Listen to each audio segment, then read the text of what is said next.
اس کا پوتا چندرگپت موریہ کا اشوک اعظم جو تھا اس کو اس علاقے کا گورنر بنایا گیا، اور یہاں پر اشوک اعظم نے رہائش بھی اختیار رکھی۔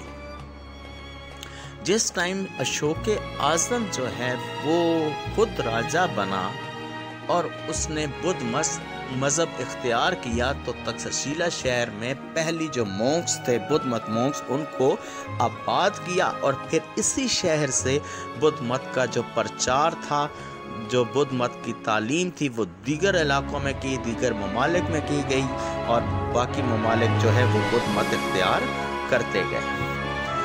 یہ اشوک اعظم ہی تھا جس نے یہاں کا مشہور اسٹوپا دھرما راجی کا اسٹوپا تعمیر کیا، اور اس میں ریلکس جو تھیں بدھا کی وہ دفنائی۔ وقت گزرتا گیا، کئی بادشاہوں نے یہاں پر حکومت کی۔ سال 186 قبل مسیح میں موریہ سلطنت اپنی آخری سانسیں لے رہی تھی، تو اس وقت مورین راجہ بریہدرتھا جو ہے اس کو اس کے جو گریک بیکٹرین کنگ تھا ڈیمیٹریس ون کا داماد بھی تھا، اس کو اس کے اپنے ہی ایک جنرل جس کا نام پشیا مترا شنگا تھا، اس نے اس وقت قتل کر دیا جب وہ افواج کا معائنہ کر رہا تھا۔ اس کے بعد شنگا ڈائنسٹی جو ہے اس کا آغاز ہوا، جیسا کہ پہلے بتایا جا سکے، کیونکہ یہ ڈیمیٹریس ون کا داماد بھی تھا اور ساتھ ہی ان کا الائی بھی تھا۔ اس بات کا غصہ ڈیمیٹریس ون کو بہت آیا کہ اس کے داماد کو قتل کر دیا ہے، تو وہ اپنی فوج لے کر 184 قبل مسیح میں تکششیلا کی جانب روانہ ہو گیا، اور یہاں پر اس نے حملہ کر دیا، اور اس تکششیلا کو جو بھیر مونڈ پر آباد تھا، اس شہر کو اپنے اور اس تمام علاقے کو اپنی راجدھانی کے اندر شامل کر لیا۔ سال 180 قبل مسیح میں ڈیمیٹریس ون کے حکم پر بھیر مونڈ سے نزدیک ہی ایک نیا شہر آباد کیا گیا، جو کہ بہت ہی پلانڈ شہر تھا، جو کہ بہت ہی سیکولر شہر تھا، اور وہ بعد میں بہت بڑا تجارتی مرکز بنا، جس کے کھنڈرات آج بھی سیاحوں کو حیران کر دینے کے لیے کافی ہیں۔ اس کی گلیاں ایک ترتیب کے ساتھ ہیں، مکان ایک ترتیب کے ساتھ ہیں، دکانیں خاص جگہ کے اوپر موجود ہیں، محل بالکل آخری کونے پر موجود ہے، اور جس کو آج دنیا سرکپ کے نام سے جانتی ہے۔ اس آبادی کے بعد یعنی سرکپ آباد ہونے کے بعد بھیر مونڈ جو تھا وہ اپنی اہمیت ختم کرتا چلا گیا۔ وقت کے سامنے کبھی کوئی چیز نہیں ٹھہرتی، اگر کوئی چیز ابدی ہے تو صرف خدا تعالیٰ کی ذات ہے، تو یہ جو بھیر مونڈ شہر تھا یہ بھی اس کے بعد ختم ہونا شروع ہوا، اور پھر وقت کے ہاتھوں یہ منو مٹی تلے دبتا چلا گیا۔ زمین نے اس تمام شہر کو اپنی گود میں لے لیا، اور یہ تمام دنیا سے اوجل ہو گیا۔ اور پھر 1913 میں جب سر جان مارشل آئے تو انہوں نے اس شہر کو دوبارہ دریافت کیا۔ شہر سے مراد وہ کھنڈرات ہیں جو اپنی کہانی اپنی زبانی بیان کر رہے ہیں، وہ دنیا کے سامنے آ گئے۔ یہ ایک ایسا شہر تھا کہ جس کی عظمت رفتہ کی کہانی جو تھی وہ دنیا کے تمام ممالک میں کونے کونے تک پہنچی ہوئی تھی۔ جیسے انگریزوں کے دور میں برصغیر کو سونے کی چڑیا کہا جاتا تھا، ویسے ہی یہ تکششیلا شہر بھی تھا۔ بہت اخمینید سلطنت سے لے کر ڈیمیٹریس ناگھین مور میں بہت بڑے بڑے بادشاہ گزرے، لیکن اس کے علاوہ کیونکہ پہلے بتایا جا چکا ہے کہ یہ علم کا شہر بھی تھا، یہ ایسا شہر تھا جہاں دنیا کی پہلی یونیورسٹی موجود تھی۔ تو چندرگپت موریہ جیسا عظیم بادشاہ جس کی سلطنت افغانستان تک موجود تھی وہ یہاں پر پڑا۔ اس کے علاوہ جو لنگوسٹک ہے سنسکرت زبان کا پہلا، جس کی آج بھی جو کتاب ہے ایک دنیا کو متاثر کر رہی ہے، اور آج بھی جو ایکسپرٹس ہیں اسی کی طرف رجوع کرتے ہیں، یعنی میری مراد پانینی سے ہے، وہ یہاں پر رہا۔